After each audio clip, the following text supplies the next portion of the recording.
차례대로 각각의 공제율을 곱하면 이렇게 세 공제율이 산출이 됩니다. 구독자분들의 많은 성원과 관심으로 엑셀로 부자되기가 책으로 출간이 됐습니다. 네, 안녕하세요. 사마리안입니다. 엑셀로 부자되기 시간으로 돌아왔습니다. 오늘은 연말정산 완전정복 시리즈 6번째 시간으로 의료비 공제에 대해 알려드리는 시간 갖도록 해보겠습니다. 꽤 넓고 완화된 조건을 가지고 있기 때문에 이를 잘만 활용한다면 적용받을 수 있는 확률이 매우 높은 공제 항목이지만 의외로 많은 분들이 이 내용을 제대로 이해하지 못해서 혜택을 못 받으시는 분들도 많은 항목이기도 합니다. 오늘도 포기하지 마시고 영상을 끝까지 시청하신다면 의료비 공제 마스터가 되실 수 있습니다. 본격적인 이야기에 앞서 엑셀로 부자되기 연말정산 완전정복 시리즈 지난 영상을 아직 못 보신 분들이 계시다면 우측 상단에 링크 남겨놓을 테니까요.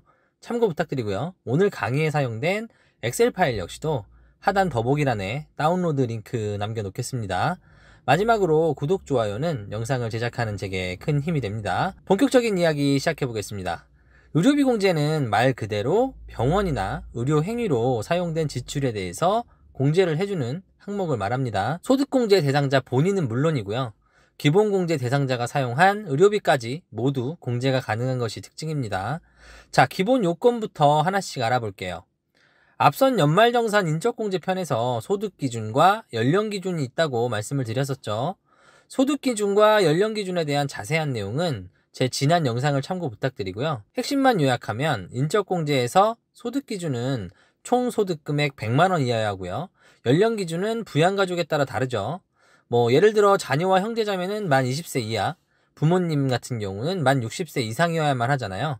헌데 의료비 세액공제에서는 이 소득기준과 연령기준을 예외로 적용하지 않습니다. 소득이 있어도 연령 조건에 미달해도 부양가족 기본공제 대상자라고 하면 무조건 해주겠다는 거예요.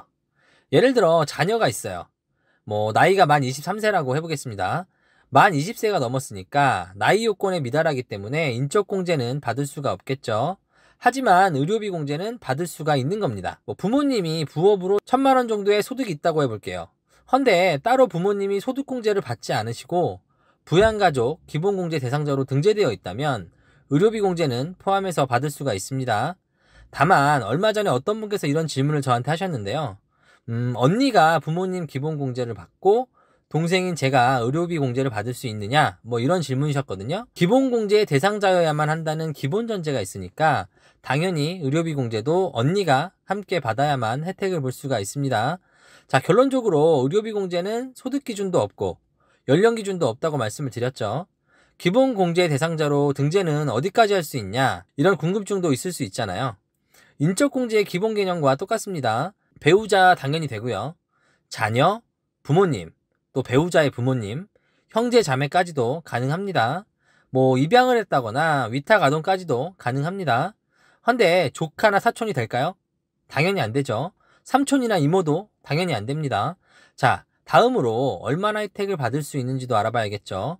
기본적으로 의료비 세액공제의 공제율은 15%입니다. 19년도 세법 개정으로 난임수술비의 경우에는 예외적으로 20%를 적용받기도 합니다.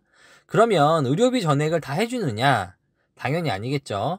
신카공제처럼 공제문턱이 존재하는데요. 총 급여의 3%를 넘지 않으면 의뢰 그 정도 비용은 나가는 거니까 의료비 세액공제 혜택까지는 안 해주겠다는 거예요.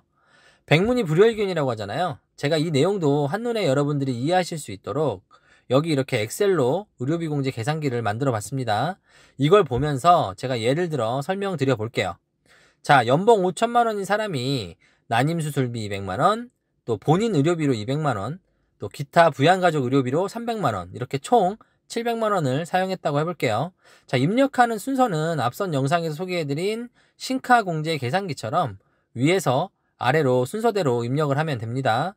자, 예컨대 본인이 난임수술비로 200만원을 포함하여 총 의료비 지출이 400만원이었다 라고 하면 난임수술비에 우선적으로 200만원, 그리고 나머지 200만원은 본인 의료비에 적으시면 됩니다. 이번에는 차감액도 계산을 해봐야겠죠. 총 급여가 5천만원이니까 5천만원에 3%면 150만원이 되겠죠. 이것도 마찬가지로 신카공제처럼 공제율이 낮은 아래서부터 위로 차감을 하면 됩니다. 이렇게 계산을 하면 총 700만원의 의료비 중에서 150만원을 뺀 550만원이 의료비 대상이 되겠죠. 여기다가 차례대로 각각의 공제율을 곱하면 이렇게 세 공제율이 산출이 됩니다. 여기 계산 결과를 보시면 92만 5천원이나 되잖아요. 절대로 적지 않은 금액이라는 거 아시겠죠? 마지막으로 의료비 공제에 포함되는 내용들은 뭐가 있는지, 유의할 점은 없는지에 대한 내용들도 알아보겠습니다. 여기 표에다가 공제 대상이 되는 의료비 항목을 제가 정리해 두었으니까요. 참고하시면 좋을 것 같고요. 도움이 될 만한 몇 가지만 간략히 소개하고 넘어갈게요. 병원비야 당연히 아실 테고, 안경, 콘택트 렌즈, 구입 비용 등도 공제가 됩니다. 인당 50만원까지 가능하고요. 대신 시력 교정용이라는 증빙이 있어야만 가능합니다. 작년부터 산후조리원 비용도 연 200만원까지 적용이 가능하게 바뀌었죠.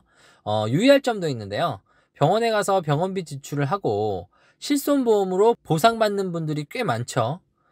예전에는 지출금액 기준으로 의료비 공제를 신청해도 받을 수 있었거든요. 근데 앞으로는 실손의료비 보험금으로 수령한 금액은 의료비 공제에서 제외하셔야 됩니다. 중복으로 신청하셨다가 나중에 걸리게 되면 중복공제로 받은 혜택을 토해내는 건 물론이고요.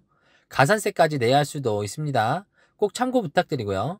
이렇게 의료비 세액공제 이모저모에 대해 알아봤고요. 다음 시간에도 엑셀로 부자되기 연말정산 시리즈로 계속 찾아뵐 예정이니까요. 구독, 알람 설정 잊지 마시고요. 오늘 영상이 도움이 되셨다면 응원 댓글과 좋아요도 부탁드리겠습니다. 감사합니다.